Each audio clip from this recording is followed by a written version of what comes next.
नमस्कार विद्यार्थी मित्रांनो, तर आत्ताच नवी मुंबई महानगरपालिकेने भरतीविषयी तुमची जाहिरात ही प्रसिद्ध केलेली आहे।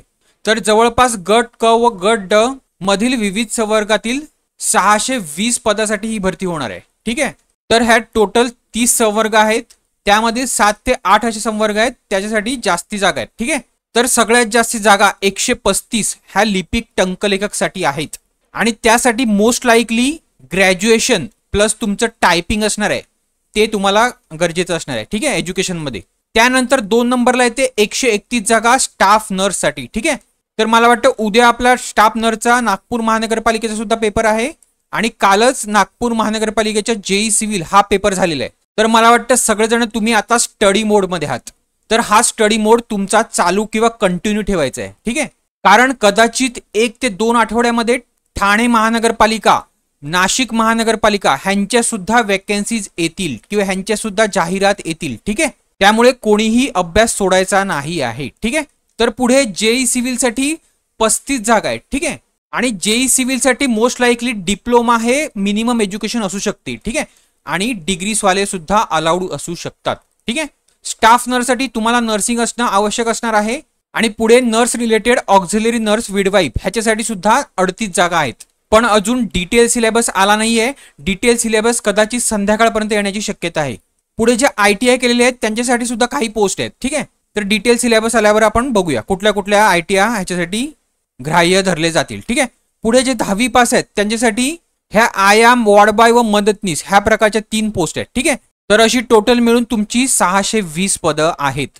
डिटेल जेव्हा ऍडव्हर्टाइज येईल तेव्हा मी याच्या संबंधित डिटेल एक व्हिडिओ घेईल। ठीक आहे, पुढे उद्यापासून तुमचं ऑनलाईन ऍप्लिकेशन हे चालू होणार आहे। ठीक आहे, अप्लाय करण्यासाठी, आणि शेवटची तारीख ही तुमची 11 मे असणार आहे।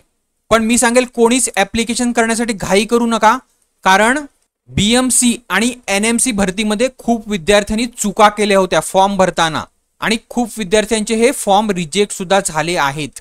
त्यामुळे मी एक फॉर्म भरण्याचा डिटेल व्हिडिओ घेईल, तो व्हिडिओ तुम्ही व्यवस्थित बघा आणि नंतरच फॉर्म भरा, कारण BMC नंतर सुद्धा आणि NMC नंतर सुद्धा विद्यार्थ्यांनी खूप व्हिडिओच्या खाली कमेंट केल्या होत्या की सर ह्या चुका मी केलेल्या आहेत, आता काय करायचं। तर बघा, लहानात लहान चुकाने तुमचा फॉर्म हा रद्द होऊ शकतो। इवन रद्द जरी झाला नाही तरी तुम्हाला जेव्हा डॉक्युमेंट व्हेरिफिकेशन येईल तेव्हा तुम्हाला ते बाहेर केलं जाऊ शकते। ठीक आहे, कारण डॉक्युमेंट व्हेरिफिकेशनला खूप लहान लहान चुकांमुळे विद्यार्थी हे बाहेर होतात, हे मी स्वतः बघितलेलं आहे। ठीक आहे, त्यामुळे कोणीच घाई करायची नाही। ठीक आहे, माझा फॉर्म कसा भरायचा त्यावर व्हिडिओ येऊन द्या, तो बघा तुम्ही व्यवस्थित आणि नंतर फॉर्म भरा। ठीक आहे, आता तुमची जी एक्झाम असेल ती जून शेवटच्या वीक मध्ये किंवा जुलैच्या फर्स्ट वीक मध्ये होण्याची शक्यता आहे। ठीक आहे, त्यामुळे आतापासूनच तयारीला लागा। पुढे ही जी तुमची एक्झाम होणार आहे ही TCS कडनं कंडक्ट करण्याची शक्यता थोडी जास्त आहे। ठीक आहे, पण ह्याविषयी क्लिअर आपल्याला उद्या होईल की कुठली एजन्सी ही एक्झाम कंडक्ट करणार आहे। ठीक आहे, मग आपण बोलूया। त्यापुढे एक्झामसाठी तुम्हाला फीज असेल 1000 रुपये आणि जे मागास प्रवर्गातून येत असतील त्यांना ती 900 रुपये असेल। ठीक आहे, OBC, SC आणि ST।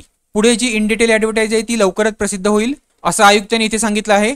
तर जे विद्यार्थी ह्या एक्झामसाठी आतापासूनच प्रिपेअर करणार असतील त्या विद्यार्थ्यांनी आपल्या चॅनलला सबस्क्राईब करायचं आहे, कारण ह्या एक्झाम विषयी जो GK सेक्शन असेल, GK आणि GS सेक्शन असेल त्या संबंधी मी तुमचे लेक्चर हे घेणार आहे। ठीक आहे, आणि ही एक्झाम कशी क्रॅक करायची ह्या संबंधी सुद्धा आपण डिटेलमध्ये व्हिडिओ बघूया।